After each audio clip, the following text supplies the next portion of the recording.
নমস্কার বন্ধুরা, কৃষক বন্ধু প্রকল্প নিয়ে এই মুহূর্তে রয়েছে বড় সুখবর। কৃষক ভাইদের জন্য কিন্তু আজকের খবরটি অত্যন্ত গুরুত্বপূর্ণ, কারণ কৃষক বন্ধু প্রকল্পের টাকা নিয়ে সামনে এসেছে বেশ কিছু গুরুত্বপূর্ণ আপডেট। আর এই খবরের সঙ্গে সরাসরি জড়িয়ে রয়েছে আপনাদের ব্যাংক অ্যাকাউন্টে আসতে চলা আর্থিক সহায়তা। তো কারা এই সুবিধা পাবেন, জমির পরিমাণ অনুযায়ী কত টাকা পাওয়া যেতে পারে, ভেরিফিকেশন শেষ হওয়ার পর কবে থেকে টাকা দেওয়া প্রক্রিয়া শুরু হতে পারে, অর্থাৎ কৃষক বন্ধু প্রকল্পের টাকা কবে থেকে দেওয়া শুরু হবে, এই বিষয়গুলি নিয়ে আজকে কিন্তু 5টি গুরুত্বপূর্ণ আপডেট উঠে এসেছে। এই 5টি বিষয় নিয়ে বিস্তারিতভাবে আজকে কিন্তু ভিডিওটির মাধ্যমে আলোচনা করা হবে। এর পাশাপাশি পিএম কিষাণ ফসল বীমা যোজনা কৃষি ঋণ মকুব নিয়েও কিন্তু গুরুত্বপূর্ণ কিছু আপডেট উঠে এসেছে, সেটাও কিন্তু এই ভিডিওতে আপনারা স্পষ্টভাবে জানতে পারবেন। তাই ভিডিওটি কিন্তু একদমই স্কিপ না করে শেষ পর্যন্ত দেখবেন। আর বলবো, চ্যানেলটিতে যদি কেউ নতুন দর্শক হয়ে থাকেন অবশ্যই কিন্তু চ্যানেলটিকে সাবস্ক্রাইব করে পাশে থাকা অল নোটিফিকেশন বেলটি অন করে রাখবেন, যাতে এই ধরনের গুরুত্বপূর্ণ আপডেট আপনি সবার আগে পেয়ে যান। তো চলুন দেরি না করে ভিডিওটি শুরু করা যাক। দেখুন, কৃষকদের জন্য এই মুহূর্তে একাধিক গুরুত্বপূর্ণ বিষয় নিয়ে আলোচনা চলছে। কৃষি ঋণ মকুব থেকে শুরু করে কৃষক বন্ধু প্রকল্প, পিএম কিষাণ এবং ফসল বীমা প্রতিটি ক্ষেত্রে রয়েছে নতুন খবর। তবে কোন সুবিধা কত টাকা পাওয়া যেতে পারে, কারা যোগ্য হতে পারেন এবং কোন খবর এখনও নিশ্চিত নয়, এই বিষয়গুলো পরিষ্কারভাবে জানা দরকার। তাই আজকের প্রতিবেদনে কৃষকদের জন্য 5টি গুরুত্বপূর্ণ আপডেট একে একে জেনে নেওয়া যাক।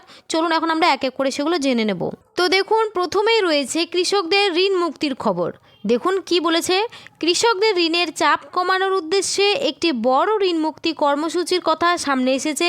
বিভিন্ন প্রতিবেদনে বলা হয়েছে এই উদ্যোগ কার্যকর হলে প্রায় 32 লক্ষ কৃষক উপকৃত হতে পারেন। যোগ্য কৃষকদের ক্ষেত্রে সর্বোচ্চ 2 লক্ষ টাকা পর্যন্ত। এছাড়াও ঋণ পরিশোধে সমস্যায় থাকা কৃষকদের জন্য ওয়ান টাইম সেটেলমেন্ট বা ওটিএস এর সুযোগ দেওয়া হতে পারে। তবে এর সুবিধা পাওয়ার আগে কৃষকদের বিভিন্ন তথ্য যাচাই করা হবে। আধার, জমির নথি, ব্যাংকের তথ্যসহ প্রয়োজনীয় কাগজপত্র পরীক্ষা করার পরেই যোগ্য কৃষকদের তালিকা তৈরি হতে পারে। তাই এখনই ধরে নেওয়া উচিত নয় যে প্রত্যেক কৃষকের 2 লক্ষ টাকা পর্যন্ত ঋণ মুকুব হয়ে যাবে। চূড়ান্ত সিদ্ধান্তের জন্য সরকারি নির্দেশিকার অপেক্ষা করতে হবে। দ্বিতীয়ত আপডেট কৃষক বন্ধু প্রকল্পের টাকা নিয়ে। দেখুন বলেছে, ভেরিফিকেশন শেষ হওয়ার পর যোগ্য কৃষকদের ব্যাংক অ্যাকাউন্টে কৃষক বন্ধু প্রকল্পের আর্থিক সহায়তা পাঠানো হতে পারে। জমির পরিমাণ অনুযায়ী টাকা দেওয়ার যে তথ্য সামনে এসেছে তাতে 1 একরের কম জমির জন্য বছরে সর্বোচ্চ 4,000 টাকা এবং 1 একর বা তার বেশি জমির জন্য বছরে সর্বোচ্চ 6,000 টাকা পাওয়ার কথা বলা হয়েছে। দেখুন, টাকা দেওয়ার সম্ভাব্য সময় হিসেবে 28 থেকে 29 আগস্টের কথাও কিছু প্রতিবেদনে উল্লেখ করা হয়েছে। তবে এই সময়সীমা সরকারিভাবে নিশ্চিত না হওয়া পর্যন্ত এটিকে চূড়ান্ত তারিখ হিসেবে ধরা ঠিক হবে না। কৃষকদের আরও একটি বিষয় খেয়াল রাখতে হবে, আধার ও জমির নথিতে তথ্যের অমিল, ব্যাংক অ্যাকাউন্টের সমস্যা কিংবা কেওয়াইসি অসম্পূর্ণ থাকলে ভেরিফিকেশনে নাম আটকে যেতে পারে। তাই নিজের তথ্য আগে থেকে যাচাই করে রাখা ভালো। এরপরে দেখুন, তৃতীয় গুরুত্বপূর্ণ বিষয় হচ্ছে 2টি প্রকল্পের সুবিধা একসঙ্গে পাওয়া যাবে কি না। দেখুন, এই বিষয়ে বলেছে, অনেক কৃষকের মনে প্রশ্ন রয়েছে, পিএম কিষাণের টাকা পাওয়ার পাশাপাশি কৃষক বন্ধু প্রকল্প থেকেও কি আর্থিক সহায়তা পাওয়া যাবে। তো পিএম কিষাণ কেন্দ্রীয় সরকারের প্রকল্প এবং কৃষক বন্ধু রাজ্য সরকারের প্রকল্প, ফলে 2 প্রকল্পের নিয়ম ও যোগ্যতা আলাদা। তাই একজন কৃষক একই সময়ে 2টি প্রকল্পের সুবিধা পাবেন কি না তা সরকারি নির্দেশিকা ছাড়া নিশ্চিতভাবে বলা সম্ভব নয়। এদিকে পিএম কিষাণের বর্তমান বার্ষিক 6,000 টাকা বাড়িয়ে 9,000 বা 12,000 করার বিষয়েও আলোচনা রয়েছে, কিন্তু টাকা বাড়ানোর বিষয়ে এখনও চূড়ান্ত সরকারি ঘোষণা হয়নি। ফলে বর্তমানে 6,000 টাকাই সুবিধাই বহাল রয়েছে বলে জানা গেছে। দেখুন, চতুর্থ আপডেট ফসল বীমা নিয়ে। প্রাকৃতিক দুর্যোগ, অতিবৃষ্টি, খরা বা অন্যান্য কারণে ফসল নষ্ট হলে কৃষকদের বড় ক্ষতির মুখে পড়তে হয়। সেই ক্ষতি সামাল দিতে ফসল বীমা গুরুত্বপূর্ণ। এবার এই বীমা ব্যবস্থায় পরিবর্তনের সম্ভাবনার কথা শোনা যাচ্ছে। বিশেষ করে কৃষকদের কাছ থেকে নির্দিষ্ট প্রিমিয়াম নেওয়ার বিষয়টি আলোচনায় রয়েছে। তবে কৃষককে কত টাকা প্রিমিয়াম দিতে হবে কিংবা ফসলের ক্ষতি হলে কত টাকা ক্ষতিপূরণ দেওয়া হবে তা এখনও চূড়ান্ত নয়। নতুন নিয়ম কার্যকর হলে সরকারি নির্দেশিকায় পুরো বিষয়টি জানা জানানো হবে।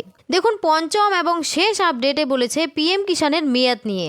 প্রতিবেদন অনুযায়ী পিএম কিষাণ প্রকল্পের মেয়াদ আরও 5 বছর বাড়িয়ে 2030-31 অর্থবর্ষ পর্যন্ত চালিয়ে যাওয়ার সিদ্ধান্তের কথা বলা হয়েছে। এর ফলে কৃষকদের জন্য প্রকল্পটি আগামী দিনেও চালু থাকার সম্ভাবনা রয়েছে।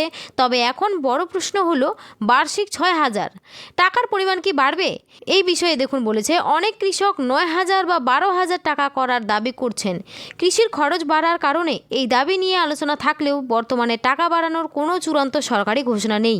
তো সর্বশেষ গুরুত্বপূর্ণ কথা, এই 5টি খবরের মধ্যে কিছু বিষয় নিয়ে আলোচনা এবং সম্ভাবনার কথা বলা হয়েছে, আবার কিছু তথ্য বিভিন্ন প্রতিবেদনে উঠে এসেছে। তাই সরকারি বিজ্ঞপ্তি প্রকাশের আগে কোনো নির্দিষ্ট টাকা বা তারিখকে চূড়ান্ত ধরে নেওয়া উচিত নয়। বিশেষ করে ঋণ মুক্তির ক্ষেত্রে কারা যোগ্য হবেন, কৃষক বন্ধু প্রকল্পের টাকা ঠিক কত হবে, টাকা কবে অ্যাকাউন্টে ঢুকবে এবং পিএম কিষাণের সঙ্গে কৃষক বন্ধু একসঙ্গে পাওয়া যাবে কি না, এসব বিষয়ে সরকারি সিদ্ধান্তই হবে শেষ কথা।